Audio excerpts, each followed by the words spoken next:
In the northern mountains of Kyoto, where cedar forests swallowed sound and mist lingered above the river long after dawn, there lay the quiet village of Ohara. Even in the 1920s, Ohara felt older than the rest of Japan. Women rinsed mountain vegetables in icy streams. Farmers carried firewood along narrow stone paths polished smooth by generations of footsteps. In autumn, the hills blazed scarlet with maple leaves, and in winter, snow rested silently upon temple roofs like folded silk. Above the village stood Hoshin Temple. Its bronze bell could be heard across the valley every evening at dusk, and each evening Machiko Kobayashi paused to listen. Her father repaired straw sandals for villagers and traveling pilgrims. Her mother had once been known for making the finest shibazuke pickles in Ohara before illness weakened her lungs. Machiko helped care for both of them. She cooked rice over charcoal fires, mended winter clothes, and carried baskets of vegetables down to the Kyoto market twice a month. Everyone assumed she would eventually marry a local farmer or shopkeeper. Instead, year after year passed. And still she remained unmarried. Some villagers quietly pitied her. Others envied her freedom. Machiko herself was no longer certain which was worse. The priest of Hoshin Temple was named Kenji. He was 38 years old, gentle-spoken, and known throughout Ohara for his calmness. Children stopped quarreling around him. Elderly widows sought him out after funerals simply to hear his voice. During Obon, when villagers climbed the temple steps carrying lanterns for the dead, Kenji recited sutras with such tenderness that even the wind seemed to quiet itself. Machiko had known him since childhood, but it was not until one rainy spring afternoon that she truly saw him. She had climbed to the temple carrying bamboo shoots wrapped in cloth for the kitchen. Kenji stood beneath the veranda, watching rain drift through the cedars. "You came all this way in weather like this?" he asked. "The bamboo shoots would not carry themselves?" The faint smile that appeared on his face surprised her. Priests smiled rarely in Ohara, at least openly. After that day, she found more reasons to visit the temple. Sometimes she brought mountain vegetables, sometimes sweet bean cakes from Kyoto, sometimes nothing at all. She would sit beneath the maple trees overlooking the valley while Kenji swept fallen needles from the temple paths. They spoke quietly about ordinary things, about the changing city below Kyoto, about electric streetcars, about poetry, about the tourists beginning to arrive from Osaka wanting to experience old Japan before it disappeared. And slowly, almost without noticing, they began waiting for each other. Summer arrived heavy with cicada song. One evening, villagers gathered near the river for Jizobon festival. Lanterns floated upon the water like tiny stars. Children chased one another between food stalls. Women grilled salted river fish over charcoal fires while the scent of soy glaze drifted through the warm air. Machiko and Kenji stood apart from the crowd beneath a willow tree. "Have you ever left Kyoto?" she asked suddenly. "A few times." "And?" Kenji thought for a moment. "It always made me wish to return." Machiko looked toward the dark mountains surrounding Ohara. "I think, if I do not leave soon, I may never leave at all."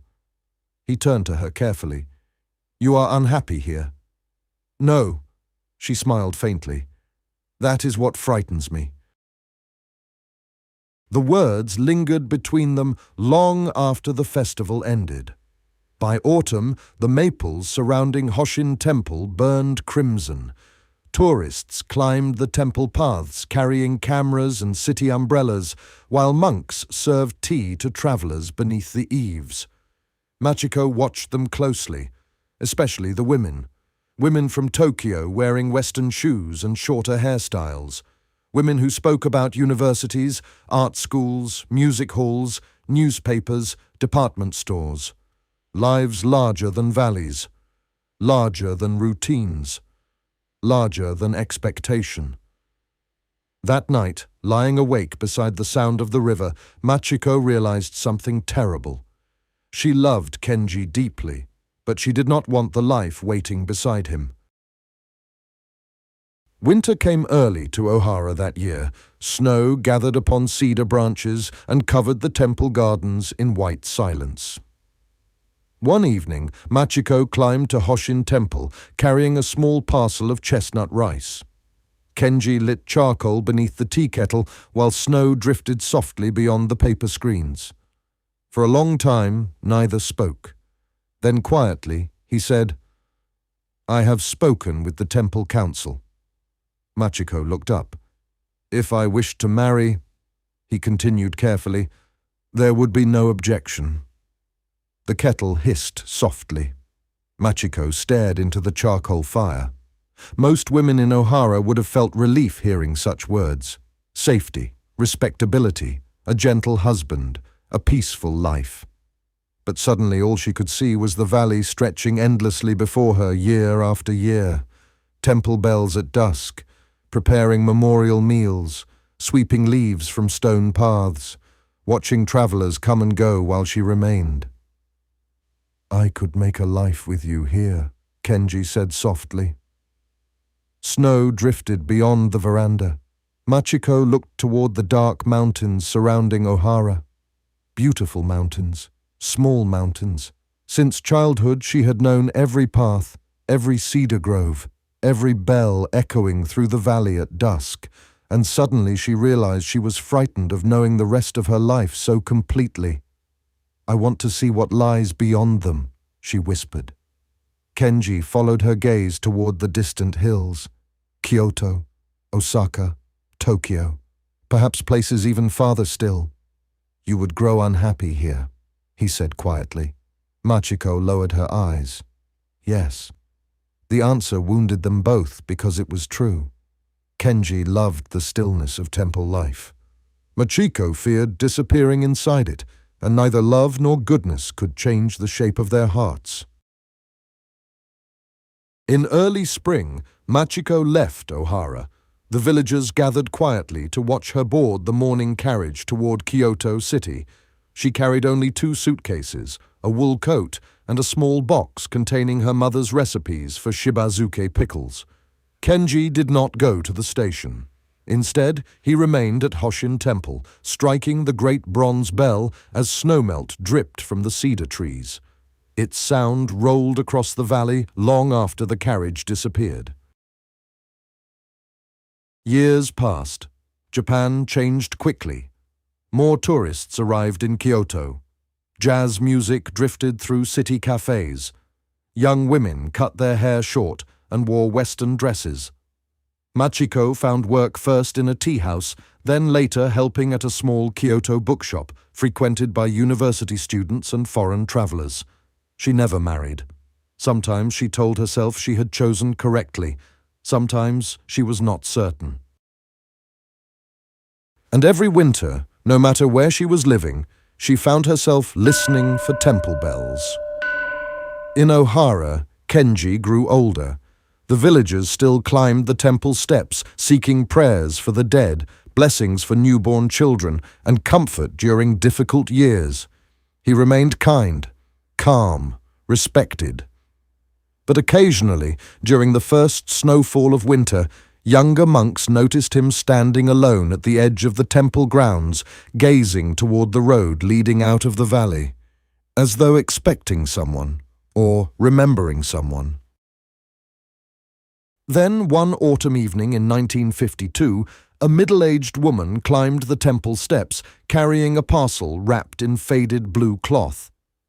Kenji recognized her immediately. Time had softened Machiko's beauty, but had not erased it. Neither spoke for several moments. Finally, she smiled gently. "I was passing through Kyoto," she said, "and I realized I did not wish to die before hearing the bell again." Kenji laughed softly for the first time in many years. Together they sat beneath crimson maple trees while evening settled over Ohara.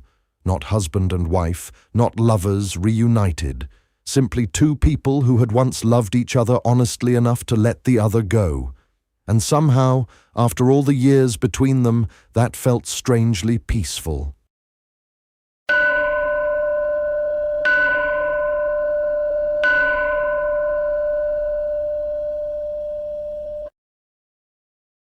And so the sound of the bell remains in the valley, a reminder that letting go is sometimes the truest gift we can give to someone we love. Thank you for spending this time with me here at the Oriental Story Hour. If this story touched your heart, please leave a like, subscribe to the channel, and share your thoughts in the comments below. I'd love to know what you thought of Machiko and Kenji's journey. Until our paths cross again, take care, and join us next time for more tales of love, loss, mystery, and hope from old Asia.